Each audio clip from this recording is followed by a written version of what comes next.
Cette courte pause, eh bien, on va s'intéresser à notre cercle RH, à la marque employeur. Oui, à quoi ça sert en temps de crise, en temps de relance? On va en parler avec mes invités. Et vous les accompagnez parce que vous êtes un peu le parachute de ces entreprises et elles vont pouvoir se mouvoir. Merci d'être venu sur notre plateau.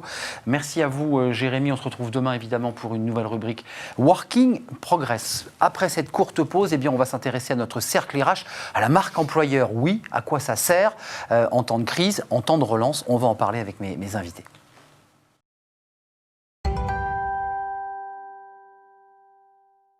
Le cercle RH avec nos invités, je vais vous les présenter dans quelques instants. Alors, on va s'intéresser à un sujet qui peut-être vous paraît abscon, mais qui est fondamental, qui est la marque employeur. Elle a beaucoup évolué. À quoi ça sert? Quelle est sa définition? Et quelle est son utilité dans cette période de crise et de relance? Parce qu'il y a aussi des sociétés qui relancent leurs activités. Cette marque employeur ne touche pas qu'aux relations des ressources humaines, au RH. C'est bien plus que ça. C'est aussi l'image de l'entreprise, évidemment, sur son marché, en France ou à l'étranger. Alors, je vous présente mes invités parce que c'est un vrai plaisir de vous avoir sur le plateau, Marie Dage, parce que vous êtes une femme discrète, vous faites peu de médias, mais par contre, votre marque, la marque Marie Dage qui porte votre nom, elle, c'est la haute couture française et vous exportez dans le monde entier, Moyen-Orient notamment, mais pas seulement, avec une boutique, je crois, qui a ouverte rue de Tournon dans le 6e arrondissement, à côté du Sénat. On va écouter votre histoire parce que vous me disiez, c'est vraiment très intéressant. Moi, vous savez, je vends dans le monde entier, mais moi, la marque employeur, c'est pas mon cœur de métier. Moi, je fabrique, je fais de l'art. On va vous découvrir dans quelques instants. Christine Duroux, merci d'être avec nous. Vous êtes associée chez Kea Partners. On reviendra sur ses conseils en stratégie. Alors, la marque employeur, la marque client, vous en parlez. Vous les accompagnez, vos clients, sur ces questions. Et puis, vous êtes la vice-présidente. Vous y tenez beaucoup de l'association Entreprise et Progrès. Merci d'avoir répondu à notre invitation. Et puis, je ne le présente plus, mais je vous le présente tout de même. Benoît Serre, qui est notre consultant Bismarck, le vice-président de l'Association nationale des DRH, mais aussi senior partner au BCG. Et enfin, pour être très complet, parce que ça c'est très intéressant aussi pour le débat, vous avez été le DRH de Leroy Merlin et de la Massif. Exactement. Donc la marque employeur, évidemment, ce sont des sujets qui vous tenaient à cœur. Et vous teniez à être là d'ailleurs, et je vous donne la parole tout de suite pour ensuite vous donner la parole, mesdames. Pour ceux qui nous regardent, qui sont peut-être des étudiants ou des chefs d'entreprise, c'est quoi la marque employeur? Parce que j'ai vu qu'elle avait 1000 définitions. Bonjour à tous. Déjà, en fait, elle a plusieurs définitions parce qu'elle est extrêmement influencée par son environnement. Si vous prenez la marque employeur il y a 15 ans, c'était globalement quelque chose qui était contrôlé par l'entreprise, puisqu'elle pouvait développer son modèle. Puis après, on a vu apparaître les réseaux sociaux, etc. Et les entreprises ont dû commencer à adapter leur discours de marque employeur, non pas forcément à ce qu'elle voulait dire, mais à ce qu'on pouvait dire d'elle. C'est ça. Et le dire de manière la réputation.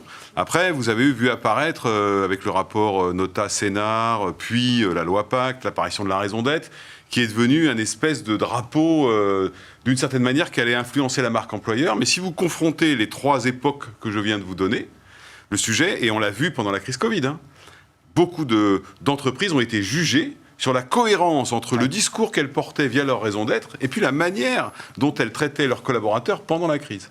Et on n'a pas fini cette espèce de comparaison. Vous avez sans doute noté qu'en fin de crise, Orange, par exemple, a annoncé qu'elle avait défini une raison d'être. Une raison d'être. Oui, en disant on est une des premières entreprises du CAC 40 qui le faisons.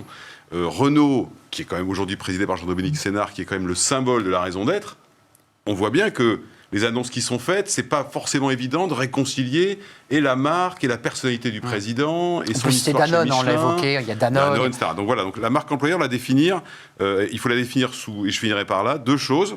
D'un côté en externe, mais de plus en plus en interne. En interne. Vous êtes d'accord avec cette définition quand vous avez vos clients, puisque vous les accompagnez? Est-ce qu'ils vous posent d'emblée cette question de ma marque employeur, ou est-ce que c'est pas un sujet central chez vos clients? En fait, la marque employeur, déjà, c'est une marque. Et c'est quelque chose souvent qui n'est pas forcément très clair. Et c'est surtout, j'ai envie de dire, pas qu'une affaire de DRH. Donc, la spécificité de la marque employeur, c'est une marque, et pas qu'une affaire de DRH. C'est aussi marketing.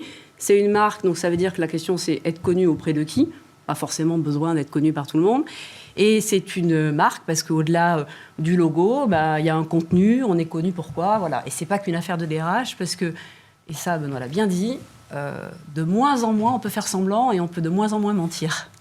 Donc on va revenir et on va en parler. C'est le rôle social, je dirais sociétal de l'entreprise. Avant, une entreprise créait de la richesse. Aujourd'hui, on lui demande bien plus.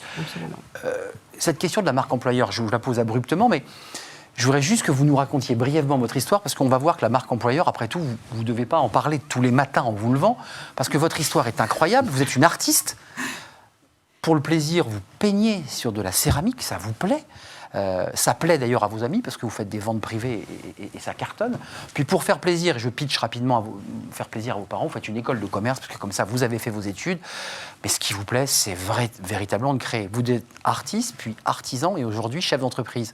Quand vous entendez des experts qui vous parlent de la marque employeur, vous vous retrouvez dans cette... Alors j'avoue que le concept marque employeur était... C'est passionnant. Je ne connaissais pas. Parce que c'est vrai que mon histoire a été une histoire qui a été faite très spontanément par des rencontres. C'est vrai que je n'imaginais pas du tout un jour monter une société et en faire un métier. C'est vrai que c'est parti d'une passion. J'aimais peindre. J'ai découvert la porcelaine par hasard. J'ai découvert cette région de Limoges que j'adore. Et puis ce que je trouve aussi très intéressant dans la porcelaine, c'est que c'est très lié à l'art de vivre, c'est lié à la gastronomie, c'est lié à des tas de choses où nous, Français, on est vraiment très forts. C'est l'image de la France dans le monde.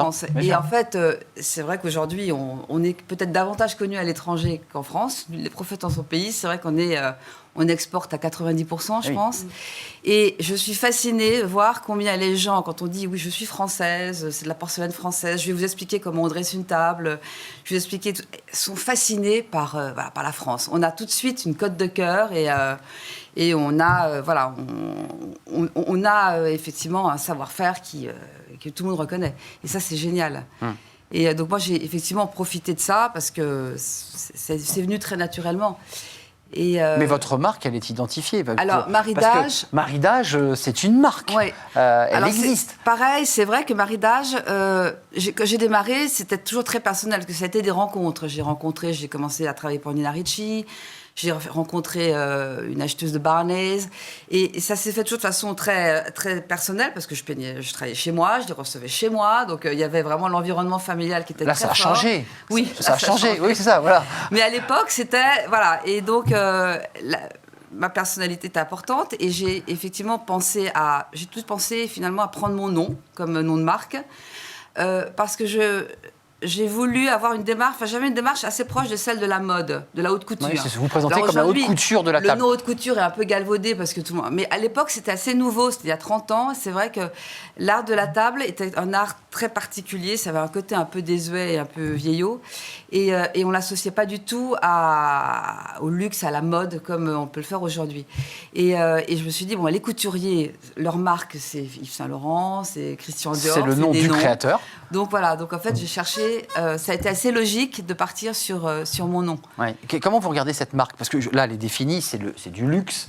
Ce sont des peintres. On va revenir d'ailleurs sur la manière dont vous travaillez. Ce sont des artistes ou des artisans professionnels. C'est une entreprise très particulière, celle-ci, oui, dans le paysage des entreprises. Oui, mais à vous écouter, en fait, vous faites de la marque employeur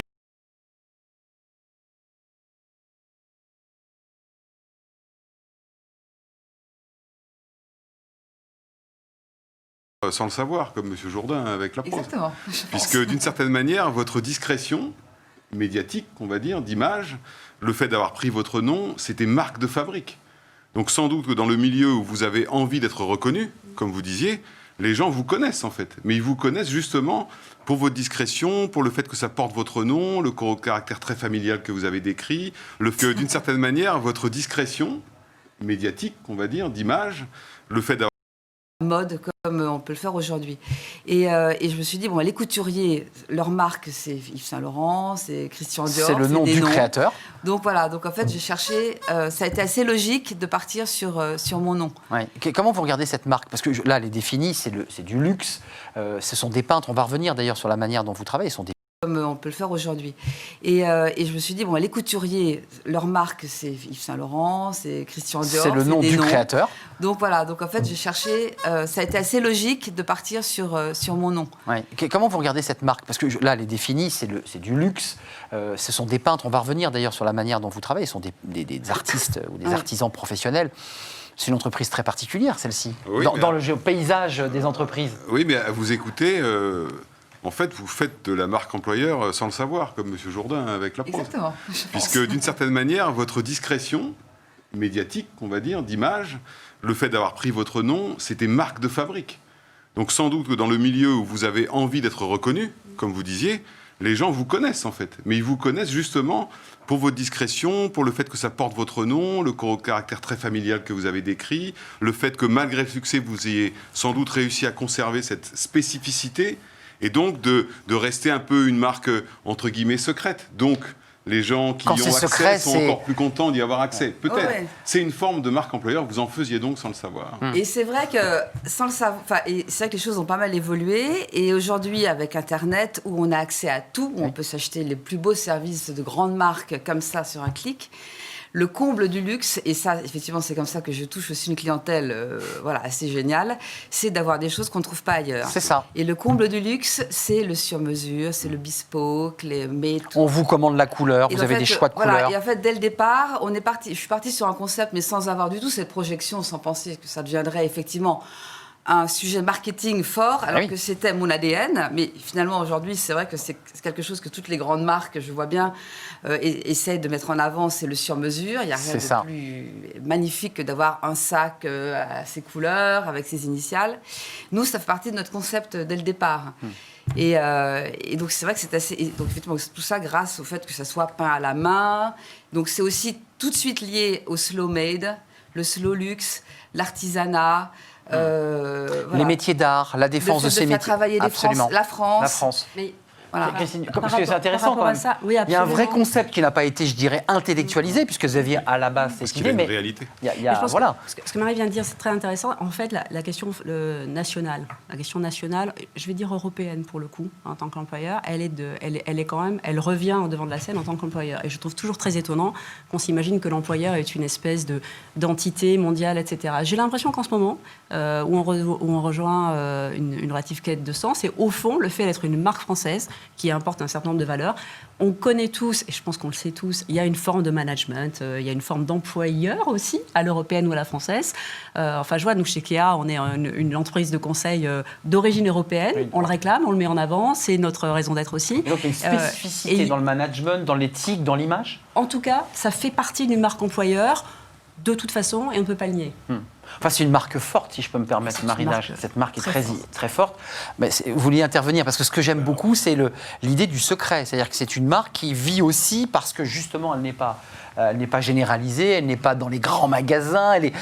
Voilà, c'est vraiment très, très pointu. Oui, en fait, il y a deux choses. Et par rapport à ce que vous venez de dire, je partage à 100%.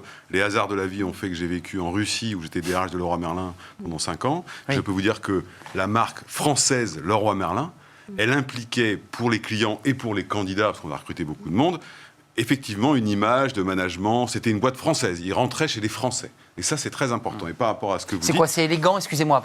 La France, c'est quoi? Il y a une sorte de savoir-être, savoir-vivre, savoir travailler? Je ne sais pas. C'est difficile à définir. Alors, selon les pays, la France fascine plus ou moins. Vous l'avez évoqué.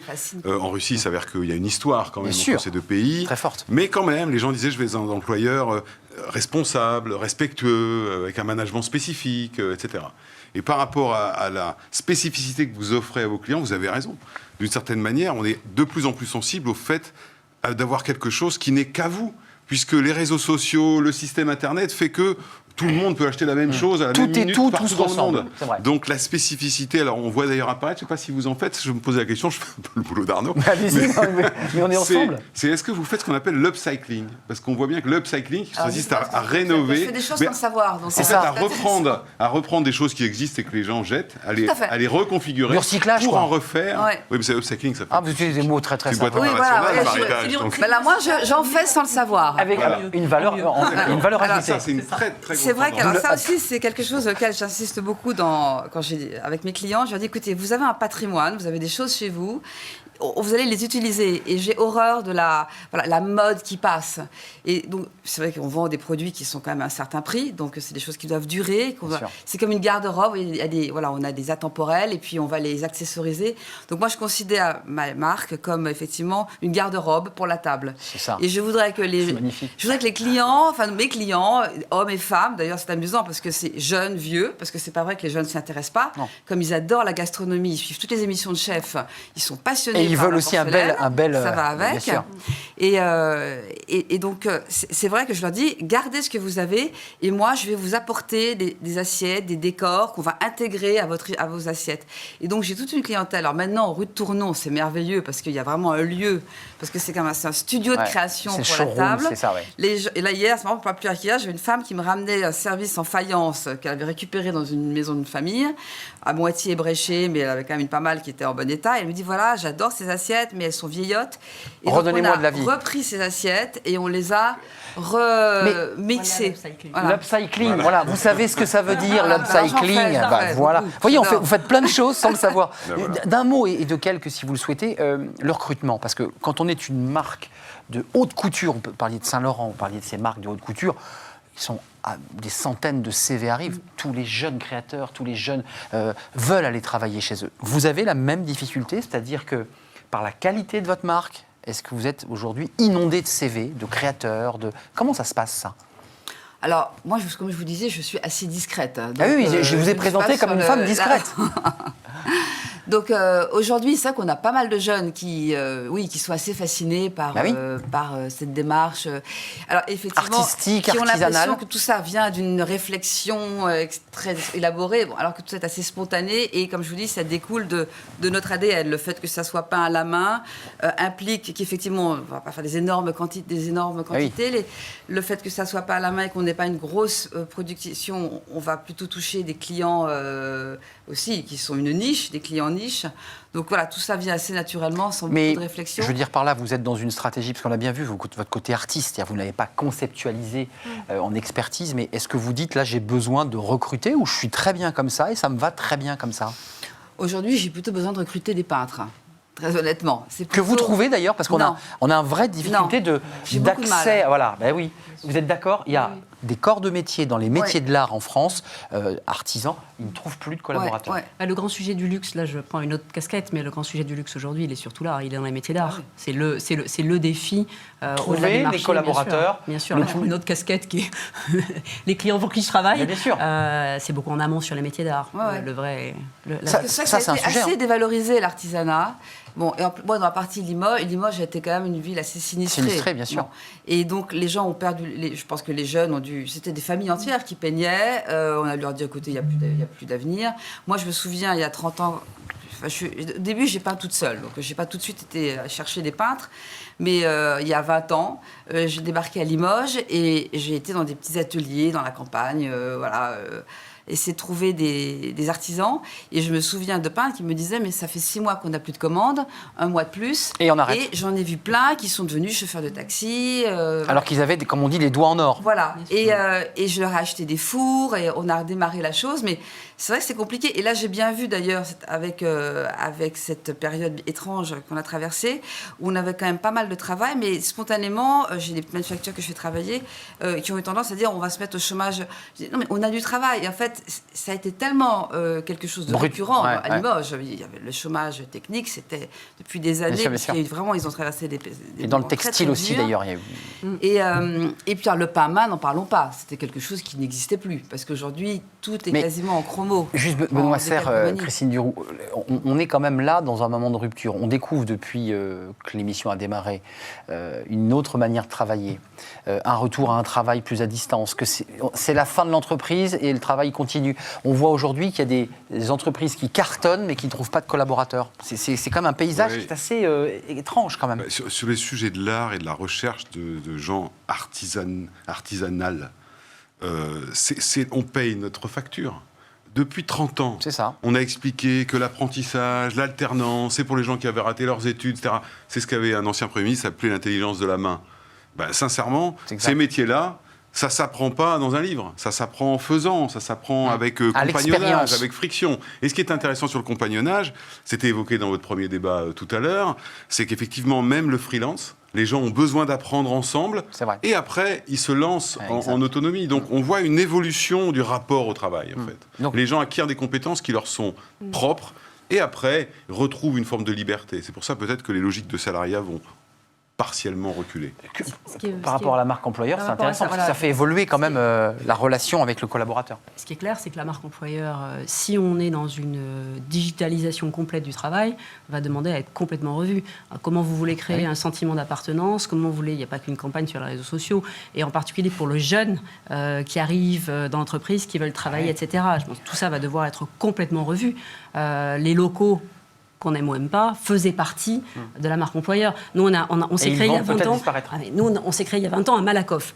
Comme on dit souvent en plaisantant, on est la seule entreprise de conseil en stratégie basée à Malakoff. Voilà. Mais ça fait partie de notre marque.